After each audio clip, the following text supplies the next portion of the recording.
Like a wild goose chase, the clamor for the enforcement of local government autonomy has failed to yield the much needed results. The last administration had tried by way of directing direct remittance from the federation account to the local governments. Yes, that has happened, but what happens? It is back-cycled. They are given directive from the state to actually recycle those funds. The crucial role of the local government arm in bringing the impact of democratic governance to the grassroots can't be overstated. But like a persistent virus, the state governors had stood in the way of the local government access to funds, thereby making councils ineffective. State governors engaged in the legal dissolution of elected council officials and appointment of caretaker committees or sole administrators. Repeatedly, the courts, particularly the Supreme Court, declare such conduct illegal. After a brief respite from the long-drawn agitation between the local governments and state governments, recently, both parties got back to the trenches as the local government chairman of Ijebu East filed a petition to the anti-corruption agencies on account of diversion of funds against the Ogun State governor, prompting the National Union of Local Government Employees to appeal to President Tinubu for urgent intervention. If this trending social media video is anything to go by, it further adds credence to the compromised situation the local government chairmen have found themselves, a far cry from autonomy. With time, the reforms that are happening at INEC in order to ensure that one man, one vote counts will also have some positive effect on the local government.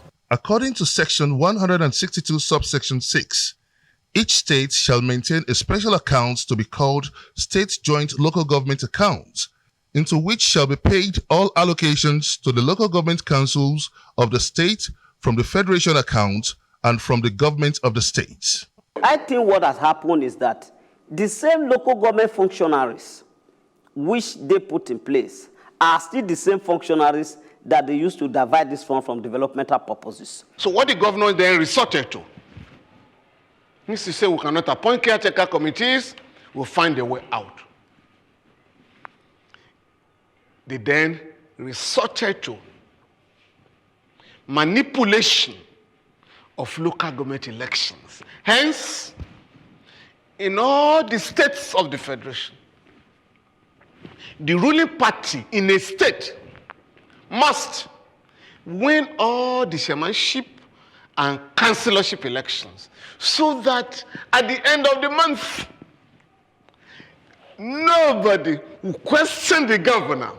While the law does not give powers to the state governors to touch the local government funds, the law, it appears, does not restrain the governors from doing so, as evident in the numerous cases of alleged diversion of local government funds by state governors. So the reality is that the local government chairmen go cap in hand to the state governors for funds from the joint accounts. The intervening force of the National Assembly has failed to change the system, as amending the laws requires two-thirds consenting votes of the state assemblies. There is abuse of power in the running of that place, in the running of local government administration in Nigeria, particularly from the superintendents of state governments. They just need to be disciplined. There need to be a moral obligation on the part of state governors to allow development to thrive at the grassroots.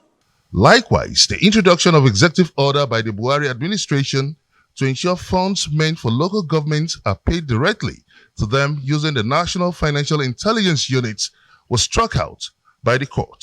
In the legislative agendas, always have this issue of local government autonomy as a priority, area of legislative inputs. But sadly, for political reasons, the parliament most times meets, these challenges at the level of, the state's level. As the dilemma persists, with local governments at the receiving end leaving a yawning gap at the level of grassroots development. The way forward seems to appeal to the moral conscience of the governors as a restraint on the much alluring local government funds for the preservation of the nation's democracy and long search for good governance. The London Paris Club refund for local governments, cornered by state government, apart from Delta State, will have to be paid into the state, into the local governments. In some of the states, more than 5 billion was stolen. In some, over 2-3 billion was stolen. So those governors will have to account for the money. Secondly, Nigerians must insist that Section 7 of the Constitution and several decisions of our court on the autonomy of local government be respected. And finally, the Accountant General of the Federation must resume the monthly publication of the statutory allocations of the 3 tiers of government. It is basically a moral issue now because the people at the grassroots are suffering. And when the government closest to them, which is the local government, is not functioning, then this is where we continue to have, issue of poor governance.